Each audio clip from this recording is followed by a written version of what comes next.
तो बच्चों आज अपन डिस्कस करते हैं कोऑर्डिनेशन कंपाउंड्स की एनसीईआरटी और इसको हम लाइन बाय लाइन डिस्कस करेंगे और इसमें कौन से अच्छे क्वेश्चन हैं, कहाँ कहाँ से क्वेश्चन बनते हैं, कहाँ कहाँ बार बार गलती होती है, वो हम इस वीडियो में कवर करेंगे। तो कोऑर्डिनेशन कंपाउंड में देखिए सबसे पहला टॉपिक है वार्नर कोऑर्डिनेशन थ्योरी। अब वार्नर कोऑर्डिनेशन थ्योरी में दो तरह की वैलेंसी होती है, एक होती है प्राइमरी वैलेंसी, एक होती है सेकेंडरी वैलेंसी। प्राइमरी वैलेंसी होती है वो होती है oxidation state of central metal ion, और वहीं सेकेंडरी वैलेंसी होती है कि वो जो सेंट्रल एटम आयन है कितने लिगेंड से सराउंडेड है। वार्नर कोऑर्डिनेशन थ्योरी से किस तरह के क्वेश्चन आते हैं? वार्नर कोऑर्डिनेशन थ्योरी में देखिए आपको कोऑर्डिनेशन कंपाउंड में एक बात समझनी है, याद रखनी है कि भाई ये जो कॉम्प्लेक्स रहेगा, जैसे मैंने लिखा K3FeCN6। अब इस कॉम्प्लेक्स की हम बात करें तो ये कॉम्प्लेक्स ऐसे ब्रेक होगा 3K पॉजिटिव और FeCN6 की पावर -3। तो यहाँ टोटल 3 + 1 4 आयन मिलेंगे। ठीक है, अब यहाँ पर ये जो आयरन की ऑक्सीडेशन स्टेट है वो इसकी प्राइमरी वैलेंसी है, और वहीं ये कितने CN से सराउंडेड है ये इसकी सेकेंडरी वैलेंसी है। तो इसकी सेकेंडरी वैलेंसी हो जाएगी 6 और इसकी प्राइमरी वैलेंसी आप निकाल लोगे 3 + x - 6 = 0, सो x = +3। तो यहाँ पर आयरन की प्राइमरी वैलेंसी हो जाएगी +3। पॉइंट की बात ये है जो बिग ब्रैकेट के बाहर होंगे वो आयन की फॉर्म में सोल्यूशन में मिलेंगे, जो बिग ब्रैकेट के अंदर होंगे वो आयन की फॉर्म में नहीं मिलेंगे। पानी में अगर मैं ये डालूं ये पोटेशियम फेरिसाइनाइड, तो यहाँ पर पोटेशियम मिलेगा लेकिन साइनाइड नहीं मिलेगा। तो वार्नर कोऑर्डिनेशन थ्योरी में दो तरह की वैलेंसी, प्राइमरी और सेकेंडरी। अब देखो यहाँ पर किस तरह के सवाल आते हैं। जैसे उन्होंने यहाँ पर बोला CONH3 6 Cl3। अब यहाँ पर 6 से ज़्यादा लिगेंड नहीं होंगे, मैक्सिमम 6 होंगे। ठीक है, और अगर मैं बोलूं कि इस तरह का कॉम्प्लेक्स है CONH3 Cl3, सपोज कर लो इस तरह का कॉम्प्लेक्स है, तो इस तरह का कॉम्प्लेक्स कोई आयन नहीं देगा, और कोई आयन नहीं देगा तो इसकी कंडक्टिविटी मिनिमम होगी। तो ये किस तरह का सवाल पूछा जाता है, भाई किसकी कंडक्टिविटी ज़्यादा है, किसकी कंडक्टिविटी कम है। अगर कोई ज़्यादा आयन दे रहा है तो उसका कंडक्टेंस ज़्यादा है, और इस तरह के कॉम्प्लेक्स में अब कोई आयन नहीं मिलने वाला, इसकी कंडक्टिविटी 0 है या मिनिमम कंडक्टिविटी है। अब यहाँ पर इस कॉम्प्लेक्स की हम बात करें तो ये कॉम्प्लेक्स 3 क्लोराइड आयन देगा, और कॉम्प्लेक्स पे चार्ज क्या आएगा +3, तो ये टोटल 4 आयन देने वाला है। और अगर इस कॉम्प्लेक्स को मैं AgNO3 से रिएक्ट करा दूं तो यहाँ पर मिलेगा थ्राइस AgCl। तो AgCl के 3 मोल प्रेसिपिटेट हो जाएंगे, मतलब इसका अगर 1 मोल रहेगा तो AgCl के 3 मोल प्रेसिपिटेट हो जाएंगे। तो देखो इस तरह के सवाल काफ़ी पूछे जाते हैं कि भाई कॉम्प्लेक्स का फॉर्मूला बताओ। एक कॉम्प्लेक्स है CONH3 6 Cl3, इस तरह का कॉम्प्लेक्स है। अब वो कह रहे हैं कि भाई इसमें 3 मोल AgCl प्रेसिपिटेट होगा AgNO3 डालने पर, तो कॉम्प्लेक्स का फॉर्मूला क्या होगा? तो बाहर 3 Cl3 होंगे तभी तो 3 मोल AgCl प्रेसिपिटेट होगा। ठीक है, यहां पर इस तरह के क्वेश्चन भी दिए हैं। यहां पर बोल रहा है 1 मोल दिस गेव 3 मोल AgCl, 1 मोल ये 3 मोल AgCl दे रहा है। इसका मतलब क्या है? इसका मतलब ये है कि भाई CONH3 बाहर Cl3 है, इसका फॉर्मूला ये है। तो इसके 3 क्लोराइड आयन और 3 मोल AgCl। अब इसकी बात करते हैं, कितना 2 मोल AgCl दे रहा है, तो CONH3 Cl और बाहर हो गया Cl2, ये देगा 2 मोल AgCl। फिर अब इसको देखते हैं, CONH3 1 मोल AgCl, तो 1 Cl बाहर चाहिए हमें, तो बाकी Cl कहाँ जाएंगे? अंदर, तो 1 मोल AgCl देगा। ठीक है, इसमें भी ऐसे ही होगा, ये भी 1 मोल AgCl देगा। तो इस तरीके से क्वेश्चन पूछा जा सकता है।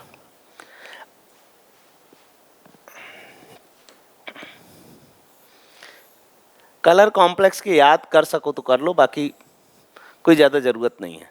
तो ये थी अपना वार्नर कोऑर्डिनेशन थ्योरी, प्राइमरी और सेकेंडरी वैलेंसी। फिर इसके बाद आगे बढ़ते हैं। अब इसके बाद एक होता है कोऑर्डिनेशन पॉलीहेड्रन। कोऑर्डिनेशन पॉलीहेड्रन का मतलब होता है सेंट्रल मेटल है और उसके चारों तरफ लिगेंड है, उसके चारों तरफ लिगेंड अरेंज है और जिस वे में अरेंज है वो पॉलीहेड्रन कहलाएगा। टेट्राहेड्रल, ऑक्टाहेड्रल, जो भी उसका शेप होगा।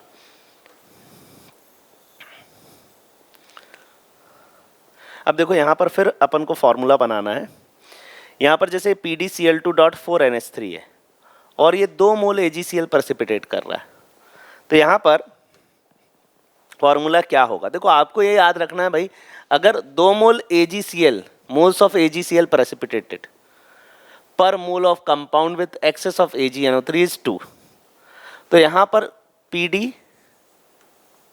PdNH3 होल 4 Cl2, तो यहाँ 2 मोल AgCl प्रेसिपिटेट हो जाएंगे।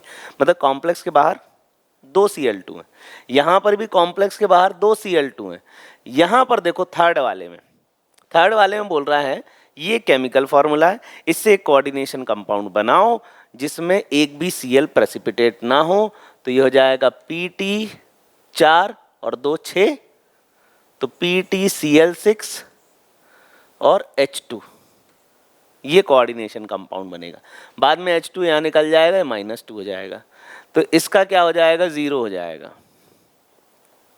ठीक है, तो यहाँ पर अब देखो अगला CONH3 whole 4 Cl2 and Cl, तो यहाँ 1 मोल बनेगा AgCl।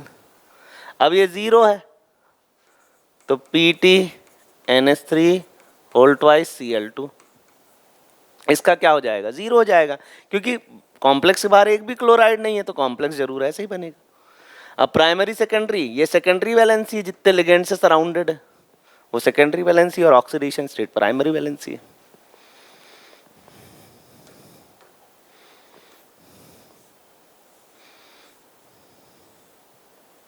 यहाँ पर ये मोहर सॉल्ट दिया, मोहर सॉल्ट और पोटैश एलम जिसको हम बोलते हैं फिटकरी, ये डबल सॉल्ट के एग्जाम्पल है।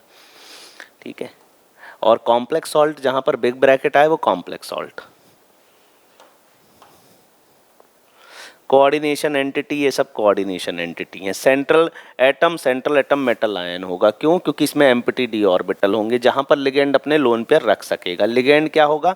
लोन पेयर डोनर होगा। Unidentate, bidentate, एम्बीडेंटेड, polydentate. पॉलीडेंटेड में आएगा EDT, EDTA का चार्ज होगा -4 और हेक्साडेंटेड लिगेंड होगा। वहीं यूनिडेंटेड में chlorido, bromido, aqua, amine, methylamine, nitrito, cyano, thiocyanato, ये सब यूनिडेंटेड लिगेंड होंगे। फिर बाइडेंटेट में 2 हैं, EN इथेन 1,2 डायमाइन और दूसरा है ऑक्सलेट। एम्बीडेंटेट जहां पर मोर देन 1 एटम हो लोन पेयर डोनेट करने के लिए, जैसे नाइट्रीटो N, ये हो गया नाइट्रीटो N क्योंकि नाइट्रोजन लोन पेयर डोनेट कर रहा है, और ये हो गया नाइट्रीटो O क्योंकि ऑक्सीजन लोन पेयर डोनेट कर रहा है। थायोसाइनेटो S, थायोसाइनेटो N, यहाँ पर सल्फर डोनेट कर रहा है, यहाँ नाइट्रोजन डोनेट कर रहा है। कोऑर्डिनेशन नंबर आपको बता ही दिया, कितने लिगेंड से वो सराउंडेड है, वो कोऑर्डिनेशन नंबर है।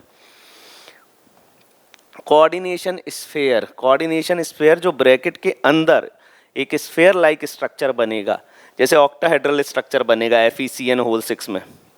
ठीक है, तो वो कोऑर्डिनेशन स्फेयर है, और यही कहलाता है कोऑर्डिनेशन पॉलीहेड्रन कि किस तरह का शेप बनने वाला है। जैसे 6 लिगेंड है तो ऐसा बनेगा, 4 में ऐसा बनेगा, कहीं कहीं 4 में ऐसा स्क्वायर प्लेनर भी बनेगा। Oxidation number of central metal ion, अब ये देखो, ये यहाँ पर ऑक्सीडेशन ऑफ सेंट्रल, अब इसको निकालना कैसे है? जैसे अब देखो ये कॉपर का निकालना है, तो CuCN होल 4 -3, ये इंपॉर्टेंट है, कई जगह पूछा भी गया है कि Cu एक्सेस ऑफ Cn के साथ क्या बनाएगा, तो CuCN होल 4 -3 बनाएगा। ठीक है, अब इसका ऑक्सीडेशन स्टेट निकालते हैं, X 4 Cn का -1 equal to -3, X -4 equal to -3, तो X इक्वल टू क्या हो जाएगा? +1, तो कॉपर की ऑक्सीडेशन स्टेट यहाँ पर +1 आ रही है।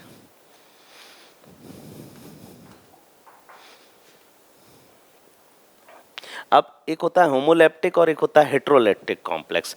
अगर लिगेंड सारे एक जैसे हैं, जैसे मैंने कहा FeCN6 तो सारे CN है, सारे साइनाइड है, तो इसको हम बोलेंगे होमोलेप्टिक लिगेंड। और अगर लिगेंड एक से ज़्यादा हैं, जैसे ये देखो यहाँ 2 अमोनिया, यहाँ 4 अमोनिया 2 क्लोरीन है, तो इस तरह के लिगेंड को हम कहेंगे हेट्रोलेप्टिक लिगेंड। फिर इसके बाद अगला टॉपिक है वार्नर कोऑर्डिनेशन थ्योरी के बाद अगला टॉपिक है nomenclature of coordination compound. Nomenclature में देखो आपको क्या खास बात याद रखनी है, कॉम्प्लेक्स दो तरह के हो सकते हैं, एक जिनमें पॉजिटिव चार्ज है, दूसरे जिनमें नेगेटिव चार्ज है, और तीसरा एक और तरह का हो सकता है जो न्यूट्रल है। अब देखो अगर कॉम्प्लेक्स पे पॉजिटिव चार्ज है तो हमें क्या करना है, सारे ब्रैकेट के अंदर की चीज़ें उनको पहले लिखना है। जितने भी लिगेंड हैं उनको अल्फ़ाबेटिकल ऑर्डर में हमें पहले लिखना है, लिगेंड के बाद फिर हमें मेटल लिखना है और रोमन नंबर में उसकी ऑक्सीडेशन स्टेट लिखना है, मतलब उसकी प्राइमरी वैलेंसी लिखना है। और उसके बाद अगर कॉम्प्लेक्स में पीछे कुछ लिखा हुआ है, जैसे क्लोराइड दिया है, ब्रोमाइड दिया है, सल्फेट दिया है, देखो अगर कॉम्प्लेक्स पे पॉजिटिव चार्ज है तो कॉम्प्लेक्स के पीछे कुछ लगेगा, और कॉम्प्लेक्स के पीछे कुछ लगा है तो कॉम्प्लेक्स पे प्लस चार्ज आएगा। अब समझना कैसे, जैसे मैंने कहा CONH3 6Cl3, ये कॉम्प्लेक्स पॉजिटिवली चार्ज है, क्यों? क्योंकि यहाँ पर ये -3 है, +3 है, तो कॉम्प्लेक्स पे क्या आ रहा है, प्लस चार्ज आ रहा है। प्लस चार्ज आ रहा है तो आपको क्या करना है, हेक्साअमाइन कोबाल्ट 3 क्लोराइड, फिर उसके बाद CONH3 ClH2O Br2, ठीक है। अब टेट्राअमाइन क्लोरिडो नहीं, एक्वा, टेट्राअमाइन एक्वा क्लोरिडो कोबाल्ट 3 ब्रोमाइड, तो इसकी ऑक्सीडेशन स्टेट भी निकालनी। तो इस तरह से हमें नॉमेनक्लेचर करना है अगर कॉम्प्लेक्स पर पॉजिटिव चार्ज है तो।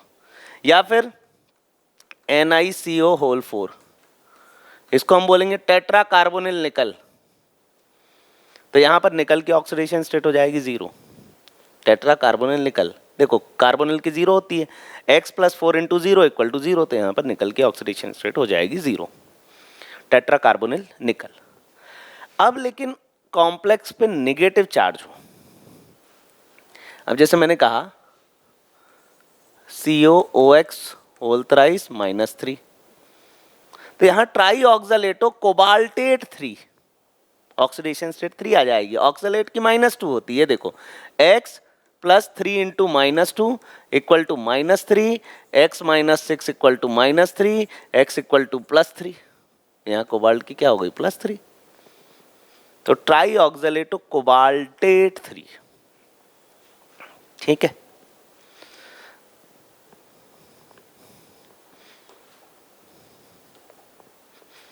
तो इस तरीके से के साथ मेटल के साथ 8 जुड़ेगा, कब जुड़ेगा, जब कॉम्प्लेक्स पे नेगेटिव चार्ज हो, या फिर कॉम्प्लेक्स के आगे कुछ लगाओ, जैसे कॉम्प्लेक्स के आगे सोडियम लगाओ, पोटेशियम लगाओ, तो नाम ऐसे भी लिख सकते हैं।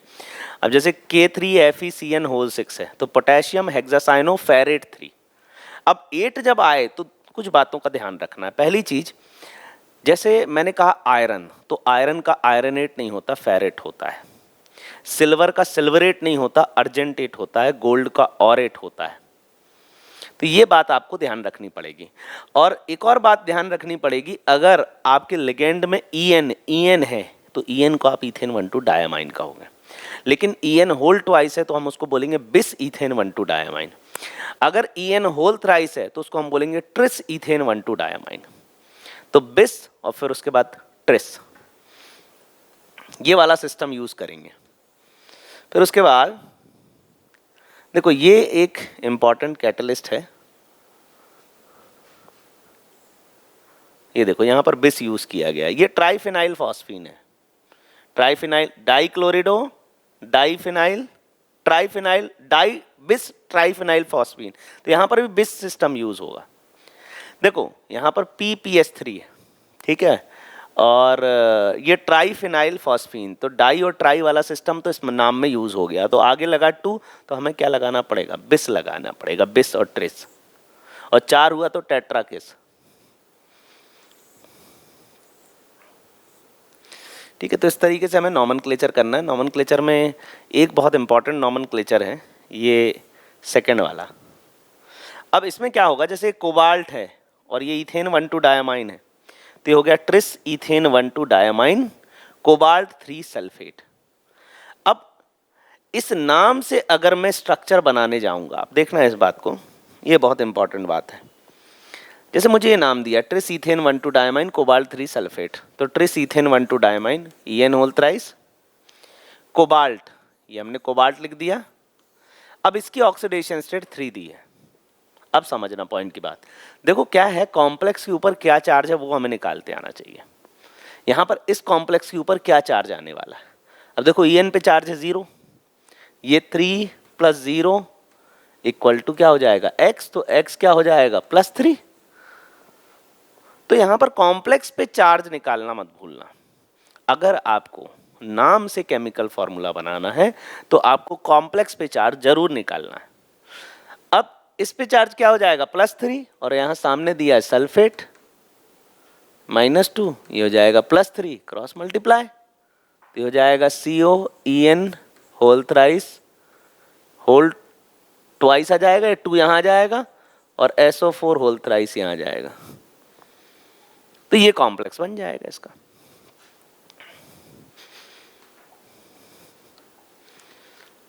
ठीक है, तो इस तरीके से नाम से आपको कैसे कॉम्प्लेक्स पे चार्ज निकालना है, फिर क्रॉस मल्टीप्लाई करना है। अब देखो जहां पर 2 कॉम्प्लेक्सेस हो, इसमें क्या है, देखो सिल्वर की ऑक्सीडेशन स्टेट है +1, और अगर आप यहाँ +1 ऑक्सीडेशन स्टेट लाना चाहते हो तो यहाँ +1 आएगा, क्योंकि सिल्वर अगर +1 है तो 1 + 0 = x, तो x क्या हो गया +1, और यहाँ पर क्या हो जाएगा -1, तो ये हो जाएगा डाई अमाइन सिल्वर 1 और डाई साइनो अर्जेंटेट 1। अर्जेंटेट अगर कॉम्प्लेक्स में नेगेटिव चार्ज है तो मेटल के साथ 8 आएगा, तो सिल्वर के साथ सिल्वरेट नहीं आएगा, अर्जेंटेट आएगा। गोल्ड के साथ गोल्डेट नहीं आएगा, ऑरेट आएगा। तो बस वैसे ही यहां पर हो रहा है। ये देखो सिल्वर पे चार्ज +1 है, तो 1 + 0 = x, तो x हो गया +1, तो ये +1 तो ये -1, जैसा NaCl में होता है, ये प्लस ये माइनस, तो बस वैसे ही है ये। ठीक है, फिर यहाँ पर कुछ IUPAC नॉमेनक्लेचर दिए हुए हैं, भाई नाम दिया हुआ है और उससे अपन को स्ट्रक्चर बनाना है। ठीक, एक मैं करके आपको बता देता हूँ। डाइक्लोरिडो बिस इथेन 1,2 डायमाइन कोबाल्ट 3, डाइक्लोरिडो बिस इथेन 1,2 डायमाइन, बिस डाइक्लोरिडो, फिर उन्होंने क्या बोला कोबाल्ट, ये लो कोबाल्ट, ऑक्सीडेशन स्टेट 3 है, तो हो गया 3 - 2 = x, तो x = क्या हो जाएगा +1, तो यहाँ चार्ज +1 आएगा। तो ये चार्ज नहीं भूलना है। सबसे इंपॉर्टेंट बात है, अगर नाम से आपको स्ट्रक्चर बनाना है, नाम से आपको फॉर्मूला लिखना है, तो कॉम्प्लेक्स पे क्या चार्ज आ रहा है वो इंपॉर्टेंट है, गलती वो वहीं करवाएगा। देखो कैसे, अब देखो ये सब तो हो जाएंगे, जैसे कहीं NO2 आ जाए ना तो नाइट्रीटो N, और ONO आ जाए तो नाइट्रीटो O, इस बात का ध्यान रखना। अब जैसे ये पोटेशियम ट्राईऑक्सलेटो क्रोमेट 3, डाइक्लोरिडो बिस इथेन 1,2 डायमाइन, कोबाल्ट 3 क्लोराइड।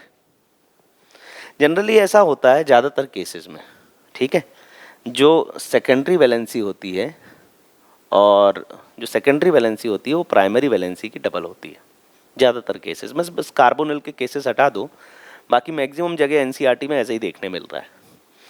जैसे देखो यहाँ पर 4 है तो प्राइमरी +2 होगी, जैसे यहाँ ऑक्सलेट है -2 है तो ये कुछ +3 होगी, सॉरी ऑक्सलेट -2 है तो ओवरऑल मिला के यहाँ पर 6 लिगेंड है ना, क्योंकि एक ऑक्सलेट बाइडेंटेट है, तो ये कुल मिला के यहाँ सेकेंडरी वैलेंसी 6 हो गई, 2 4 6, और इसकी हो जाएगी इसकी आधी। बस निकल के केस में ऐसा नहीं होता, इसकी 0 होती है। ऐसा नहीं है कि 4 है तो ये 2 हो जाएगा। अब इसके पहले अपन ने सिल्वर का देखा था, देखो ये 2 है तो ये +1 है, ये 2 है तो ये +1 है, मैक्सिमम केसेस में ऐसा रहता है। अब देखो सब जगह नहीं रहता है।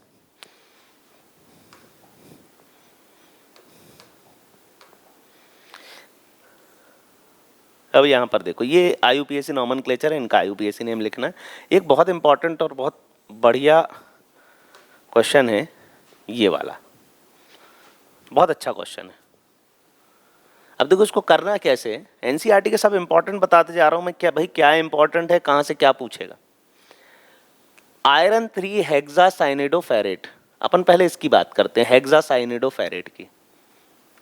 हेक्सासाइनिडो CN6 और ये हो जाएगा Fe, और Fe हो गया 2। यहाँ पे देखो ऑक्सीडेशन स्टेट क्या दी है, 2 दी है इसकी, तो हो जाएगा 2 + 6 और Cn पे -1 इक्वल टू क्या हो जाएगा x, तो 2 - 6 equal to x, x equal to -4, तो x हो गया -4। हेक्सासाइनिडोफेरेट 2, ठीक है। तो ये जो हेक्सासाइनिडोफेरेट 2 से मैंने ये कॉम्प्लेक्स बनाया और कॉम्प्लेक्स पे चार्ज निकाला, यही तो सबसे इंपॉर्टेंट बात है। कॉम्प्लेक्स पे चार्ज निकालो पहले, और फिर अब मेरे पास आयरन 3 है, ये एक तरह का सॉल्ट ही है। आयरन 3 तो आयरन +3, तो जैसे आप सॉल्ट बनाते थे ना, CaCl2 कैल्शियम पे +2 क्लोराइड पे -1 क्रॉस मल्टीप्लाई कर दिया, बस वैसे ही करना है यहाँ पर। ये 3 यहाँ 4 यहाँ, तो फॉर्मूला हो जाएगा Fe4 FeCN6 होल थ्राइस। ये इसका सही फॉर्मूला है और ये बहुत अच्छा क्वेश्चन है।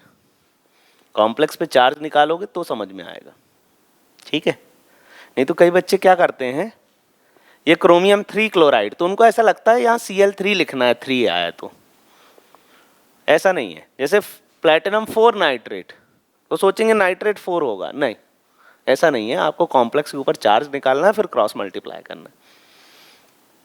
अब इन सब के IUPAC name, hexaammine cobalt 3 chloride, potassium tri oxalato ferrate 3, 8 आ गया क्योंकि आगे पोटेशियम था, और जो चीज आगे है तो आगे लिखो, और अगर कोई चीज पीछे है तो पीछे लिखो। जैसे ये देखो, पेंटामाइन क्लोरिडो कोबाल्ट 3 क्लोराइड, पीछे पीछे लिखो।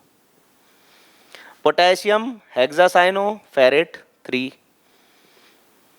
Die amine chlorido methylamine platinum 2 chloride, potassium tetrachlorido palladate, metal के साथ 8 क्योंकि यहाँ +2 तो यहाँ -2, कॉम्प्लेक्स में -2 आ रहा है, ठीक है। तो ये हमने पढ़ लिया आइसोमेरिज्म फ्रॉम NCERT।